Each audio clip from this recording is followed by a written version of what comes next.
aí, pessoal, tudo beleza com vocês? Oi. Professor Charles para mais um vídeo aqui no canal História com Bolacha. Sim, estamos voltando. Ainda bem.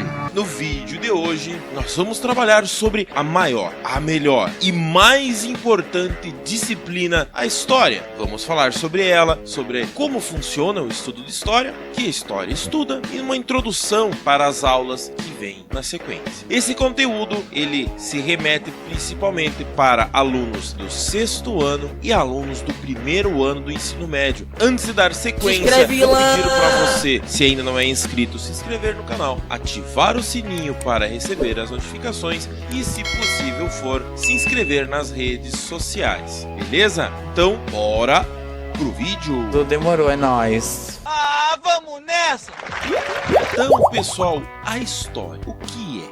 Não sei. É uma área de estudo que investiga as vivências humanas ao longo do tempo. Sabia não? Em sua origem grega, a palavra história significa procurar saber ou investigar. Quando a gente fala em origem grega, por quê? Porque a história como nós conhecemos surgiu lá na Grécia Antiga com Heródoto, que é conhecido como o pai da história, ou o primeiro historiador. Heródoto viveu entre 485 a 425 antes de Cristo, beleza? Beleza! Só que na época dele, produzir conhecimento histórico basicamente era você ir em algum lugar, observar o que estava acontecendo, escrever sobre aquilo que estava acontecendo. Por exemplo, para falar sobre uma guerra, ele tinha que ir lá na guerra e observar, anotar, fazer anotação, investigação sobre aquilo que está acontecendo. Exatamente.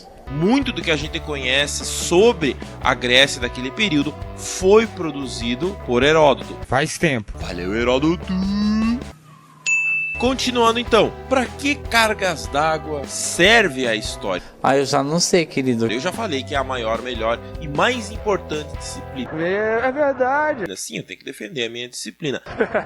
Nada a ver. Mas então, para que serve a história? Não sei! Temos aqui 3 pontos muito importantes: preservar as memórias, interpretar culturas e promover a cidadania. São 3 pontos principais aí. A questão de preservar memórias é muito importante a gente preservar elas para que as gerações futuras tenham conhecimento de vivências do presente, preservar coisas que são do passado, estão no presente, para que não se percam no futuro. Produzir material, fazer pesquisas, por exemplo, fazer um estudo sobre a colonização da sua cidade é um ato de preservar memórias. Por exemplo, um colega meu produziu um livro sobre as memórias dos imigrantes que vieram para Três Passos e ajudaram a colonizar essa terra e desenvolver essa terra. Então ele produziu um material que serviu para preservar a memória da nossa comunidade, beleza? Beleza! Pô, cara, de novo! Como é que funciona a questão de interpretar culturas? Vamos a isso. A cultura é um modo de vida criado e transmitido de uma geração para outra. Abrange conhecimentos e obras, artes e ciências, normas e costumes. Envolve o que pensamos e fazemos como membros de um grupo social. Assim, as danças, os jogos, as comidas, as músicas e as linguagens são exemplos de manifestação cultural. Quando viajamos para lugares ou estudamos história, entramos em contato com vários tipos de manifestações cultural e podemos notar semelhanças e diferenças no modo de ser, pensar, sentir e agir das pessoas. Nesses contatos, algumas pessoas ou grupos podem discriminar o outro, pois julgam que sua cultura é superior ou melhor. Esse comportamento é chamado de etnocêntrico, ou seja, a pessoa acha que sua cultura é o centro do mundo. O etnocentrismo provoca conflitos, pois sua prática implica em negar, rejeitar, perseguir e repudiar o outro, o que é diferente. Uma atitude historiadora nos faz refletir que as culturas produzem diferentes respostas aos desafios da vida. Nesse ponto de vista, não existem culturas superiores ou inferiores, melhores ou piores. O que existe são diferentes formas de se vestir, de comer, de falar, de brincar, de trabalhar e de pensar sobre a vida. É o que chamamos de diversidade cultural. Reconhecer as manifestações de nossa cultura é valorizar nossa identidade pessoal e social. A Além disso, o convívio democrático exige o respeito pelo outro e a valorização da pluralidade das culturas. Então o papel do historiador também é preservar as culturas, identificar essas culturas, ver semelhanças entre culturas de povos que ficam geograficamente distantes um do outro, povos distantes, mas que apresentam culturas com traços semelhantes, mas sempre levando em conta para o aluno, explicando para o aluno que não existe uma cultura melhor nem pior que a outra, e sim culturas diferentes, formas diferentes de se pensar e se fazer as coisas do dia a dia. Na parte então de promover a cidadania. A cidadania é a nossa maneira de pertencer à sociedade. Esse pertencimento ocorre quando, por exemplo, garantimos os direitos à vida, à liberdade, à educação, ao lazer, ao trabalho, ao voto e entre outros. Ao estudar a história, percebemos que muitos direitos já foram conquistados no Brasil, como o voto feminino em 1932 e a igualdade jurídica entre homens e mulheres em 1988, proibindo-se a discriminação em função do sexo. Mas ainda há um longo caminho para alcançar a cidadania plena. Nesse sentido, basta pensar que no Brasil e no mundo existem enormes desigualdades entre ricos e pobres. Uma atitude historiadora pode despertar a consciência de cada um de nós para a tarefa de construir uma sociedade mais justa e democrática. Uma sociedade que inclua mais pessoas no exercício da cidadania, independente de idade, sexo, origem, cor de pele e religião. Então vamos dando sequência, vamos para a parte que fala do quê? O que é um historiador? O que faz o historiador? Por exemplo, eu sou um historiador, sou professor de história. Nice. Trabalho com história dentro da sala de aula. Tem historiador que trabalha história, mas no museu trabalha história, produzindo material, produzindo livro didático, produzindo livros sobre história, produzindo pesquisas sobre história. Muita gente acha que história é um conteúdo pronto, que não muda, ela é imutável. Bom se fosse, facilitaria a vida de nós professores, porque sempre estão descobrindo coisas novas sobre o passado. Você deve pensar, como assim descobrindo coisas novas do passado se o passado já passou e não muda mais? Não é bem assim. Não é porque uma coisa do passado não se possa descobrir fatos novos sobre algo que já aconteceu. É verdade. Beleza? Beleza! Para com essa porra aí, meu irmão! Eu tenho um probleminha. Então, o trabalho do historiador, da historiadora é produzir conhecimento sobre as relações entre o passado e o presente. Ele ou ela investiga o que nós, os seres humanos, fizemos. Vale ressaltar que o historiador não fixa verdades absolutas ou imutáveis. Traz conhecimentos, ele traz a interpretação dele sobre as fontes que ele dispõe, que ele conseguiu.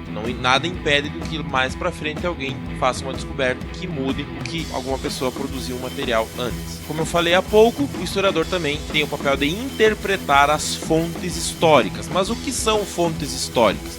É uma fonte onde jorra informações?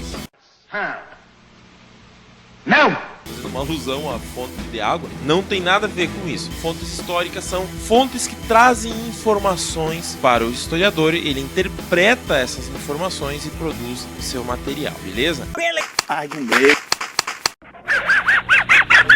Nós vamos dividir as fontes históricas em dois grupos, as escritas e as não escritas. Então vamos primeiro para as escritas. As fontes escritas a gente pode ter alguns exemplos como cartas, letras de canções, livros, jornais, revistas, documentos oficiais e muitos outros. Agora, sobre as fontes não escritas, a gente vai ter alguns exemplos que são quais? Pinturas, esculturas, mobílias, instrumentos de trabalho, roupas, músicas, filmes, construções, fotografias, utensílios, relatos orais de pessoas, também conhecida como história oral, que é muito importante, é uma fonte histórica que a gente obtém conversando, entrevistando pessoas que vivenciaram um determinado fato. Elas podem falar sobre aquele momento histórico. Por exemplo, eu fiz o meu trabalho da faculdade baseado em história oral. Falei sobre a ditadura militar na minha região e fiz uma produção aí utilizando principalmente fontes orais. orais. Em uma das fontes foi até uma pessoa que foi torturada durante a ditadura militar. Qual que é o único problema das fontes orais? O tempo. Não coleta essas informações a tempo, o tempo acaba fazendo o papel dele, levando essas pessoas as informações que elas carregam junto com elas. Então vamos para um outro tópico, que é tempo e a forma de registro. Quando a gente fala em tempo, nós logo lembramos do relógio. Então o relógio é uma forma de marcarmos o tempo. E no relógio nós temos então ao longo de um dia 24 horas. Nesse um dia nós temos os minutos, que são 1440, e os segundos, que são 86.400. Provavelmente o primeiro relógio surgiu lá no Egito Antigo há mais de 4.000 anos. Era baseado na luz solar, ou na sombra projetada por essa luz. Então ele marcava, conforme o Sol se movimentava ao longo do dia, o ponteiro marcava as horas. Os relógios mecânicos que conhecemos hoje em dia foram somente ser produzidos a partir do século XIV. Ainda falando sobre tempo, nós podemos dividir o tempo em tempo histórico e tempo geológico. Qual que é a diferença desses dois tempos? É bem simples, bem fácil. O tempo histórico é o tempo de quem? Do homem. O tempo geológico é o tempo de quem? Do planeta Terra. Então, tempo histórico de curta duração, entre aspas. Nós vamos ter ali milhões de anos. O primeiro ser humano surgiu aí mais ou menos há 4 milhões de anos atrás. O ser humano mais próximo que a gente teria, né? O Australopithecus, que é o ancestral mais antigo do ser humano, 4 milhões de anos atrás. A história do planeta Terra é muito mais longa, então o tempo geológico é muito maior, durando aí bilhões de anos. Aproximadamente 4,5 bilhões de anos é a idade do nosso planeta Terra. Então, se fosse perguntado para vocês qual que é o tempo de maior duração, o histórico ou o geológico, vocês diriam que a maior duração é o geológico, que é em bilhões de anos. O histórico pega ali a história dos seres humanos, né? É em milhões de anos. Continuando agora, falando sobre cronologia, calendário. A palavra cronologia vem do deus grego chamado Cronos, que é o primeiro deus. Com o surgimento dele, surgiu então o tempo. Então ele é o deus do tempo. Ah, mas ele é homem ou ele é mulher? Ele é um ser assexuado, ou seja, ele tem os dois. Adoro. Então ele é? É. A partir dele surgiram outros deuses. Mas quando a gente fala de cronologia, é uma forma de organizar o registro do tempo numa ordem certa, uma ordem cronológica. Quando a gente vai falar a história cronológica do Brasil, a gente não vai falar primeiro da independência e depois da chegada dos europeus aqui. Ordem cronológica, chegada dos europeus e assim sucessivamente até chegarmos na independência. Então, ordem cronológica, a organização dos fatos no seu tempo correto. Primeiro nós vamos ter a chegada dos europeus aqui, vamos ter vários fatos históricos que ocorreram depois da chegada dos europeus aqui até a independência. Então, a organização disso se chama ordem cronológica. Uma outra forma de organizarmos a nossa vida cronologicamente é através do calendário. E atualmente a maior parte dos países utiliza o calendário gregoriano, que tem como o ano 1 o nascimento de Jesus Cristo. Este calendário foi implantado pelo Papa Gregório em 1585.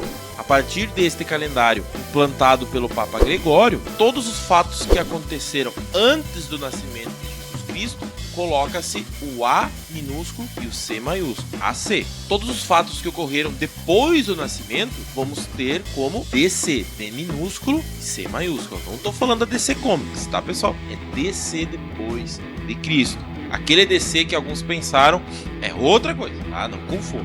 O calendário organiza o nosso tempo ao longo do ano da seguinte maneira. Ao longo do ano são 365 dias ou 366 se for bissexto, mas isso é um conteúdo para uma outra aula. Vou deixar um link na descrição que fala sobre isso, que é mais na área de geografia, mas já tem vídeo no canal que fala sobre ano bissexto. Mês, que são 12 meses. Nós temos as semanas, que neste ano de 2021 serão 52 semanas. E os dias, como eu já citei, dependendo do ano, a cada 4 anos temos um ano bissexto, 366, ou, se não é bissexto, 365 dias. Os períodos maiores de tempo a gente pode dividir dividir da seguinte maneira, em blocos. Por exemplo, uma década são 10 anos. 2011 começou uma década e essa década terminou em 2020. Em 2021 iniciamos uma nova década que terminará lá no ano de 2030. Entenderam? 2021 iniciou uma nova década, 2030 finaliza essa década. Nós temos também uma outra forma de organizar em blocos, que é